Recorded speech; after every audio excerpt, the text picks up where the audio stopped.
Hello students, question number 22 for JEE Main 2021, 26 August shift 1. The question is the sum of all integral values of k where k is not equal to 0 for which the equation 2 upon x minus 1 minus 1 upon x minus 2 equal to 2 upon k in x has no real roots. इसके no real root कुछ भी real root ना हो उसके लिए बताना है। तो इसको हम लोग सॉल्व करते हैं। सबसे पहले तो क्वाड्रेटिक बनाएंगे यहाँ पर 2 upon X minus one upon X minus two is equal to 2 upon k है।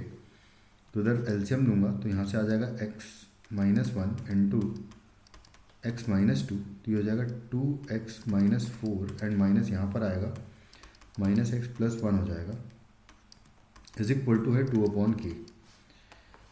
इसके बाद फिर नेक्स्ट 2x माइनस एक्स हो जाएगा यहाँ पर x एंड माइनस हो जाएगा 3 मल्टीप्लाइड बाय k हो जाएगा इज इक्वल टू 2 इंटू इसका स्क्वायर ओपन कर लेंगे तो आ जाएगा एक्स स्क्वायर माइनस हो जाएगा ये 3x एंड आएगा प्लस 2। उसके बाद 2x स्क्वायर और माइनस आएगा 6x आएगा प्लस आएगा 4, इसको मल्टीप्लाई करने पर बाकी सारी टर्म को इधर ले आएंगे तो माइनस kx आएगा एंड प्लस 3k आएगा इक्वल टू 0। उसके बाद इसको प्रॉपर क्वाड्रेटिक बनाएंगे तो 2x स्क्वायर, उसके बाद इन दोनों टर्म्स में माइनस टाइम्स इसको लिख सकता हूँ 6 प्लस के लिख दूंगा मैं इंटू एक्स और 4 प्लस 3k बचेगा तो यहाँ पर लिख लेता हूँ मैं plus 4 plus 3k is equal to 0। अगर हम चाहते हैं कि इसका कोई भी रियल रूट ना हो तो इसका मतलब इसका discriminant should be less than 0। इसका डिस्क्रिमिनेंट लेस देन 0 करेंगे यानी कि 6 प्लस के का होल स्क्वायर कर दूंगा माइनस के साथ में वैसे तो, लेकिन बट माइनस स्क्वायरिंग कर रहे हैं तो वैसे भी हट जाएगा। इसका square minus 4 into a is 2 into c is 4 plus 3k is less than 0। यहाँ से आएगा 36 प्लस आएगा के स्क्वायर प्लस आएगा 12k माइनस 4 दूनी 8 हो गया, 8 चौक 32 हो जाएगा, ये 32 माइनस का आएगा एंड माइनस 8 दिया 24k लेस देन 0। यहाँ से आ जाएगा के स्क्वायर माइनस 12k आएगा, 36 माइनस 32 करेंगे तो प्लस 4 आ जाएगा and this is less than 0। अगर ये लेस देन 0 तो बेसिकली छोटे रूट से बड़ा रूट तक के का वैल्यू हो जाएगा, लेकिन उसके लिए रूट निकालना पड़ेगा हमें। तो रूट जो है आएगा K is equal to 12 minus B plus minus under root of B square minus 4 into A into C, तो 16 हो जाएगा यहाँ पर एंड डिवाइडेड बाय 2a आएगा यानी कि 2 हो जाएगा। तो हो जाएगा 6 प्लस माइनस 2 से डिवाइड कर दिया इधर मैंने। यहाँ से भी हम लोग अगर 4 कॉमन ले लेंगे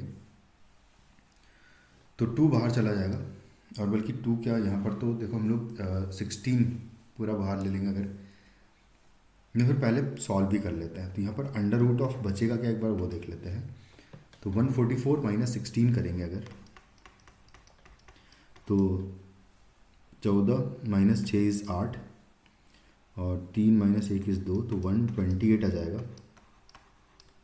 128 का रूट है एंड इसके डिवीज़न में सिर्फ बचेगा 2 क्योंकि इसको तो डिवाइड कर दिया मैंने। 128 को एक बार फैक्टराइज करूँगा अगर मैं तो 128 हो जाएगा 2 6 4 और फिर 2 से तो 30, सॉरी इसको तो डायरेक्टली मैं लिख दूंगा कि ये एक्चुअली 2 टू द पावर 7 होता है, तो यानी कि 2 टू द पावर 6 इंटू 2 होगा। तो यहाँ से आ जाएगा डायरेक्टली के के जो दो रूट्स आ रहे हैं बेसिकली वो आ रहे हैं 6 प्लस माइनस और बाहर आ जाएगा 8 और ये हो जाएगा √2 क्योंकि 8 2 क्यूब होता है और डिवाइडेड बाय 2 है। तो 6 प्लस माइनस 4√2 आ जाएगा ये, और 6 प्लस माइनस 4√2 यानी कि के बिलोंग्स टू हो जाएगा छोटे रूट से बड़े रूट तक वैल्यू, यानी कि छोटा रूट होगा 6 माइनस 4√2 से लेके 6 प्लस 4√2 तक ये हो जाएगा। √2 1.42 होता है, 1.42 इंटू 4 करेंगे तो 5 पॉइंट समथिंग कुछ आएगा एंड 6 माइनस 5 पॉइंट समथिंग कुछ करेंगे तो ये पॉइंट समथिंग कुछ आएगा, यानी कि जो के की इंटीजर वैल्यूज़ पॉसिबल होगी वो 1 होगी 2 होगी 3 होगी से लेके इसकी वैल्यू अगर की बात करें तो ये 11 समथिंग कुछ वैल्यू होगा। तो 11 तक हम के की वैल्यू कोई भी ले सकते हैं। तो ये पॉसिबल वैल्यूज़ ऑफ के है। उसने पूछा है sum of all the integral values of K पूछा है, यानी इन सब का सम पूछा है। तो सम जो है वो हो जाएगा 11 इंटू 12/2 हो जाएगा। तो ये आ जाएगा 66 हमारा आंसर हो जाएगा इस क्वेश्चन का। Thank you.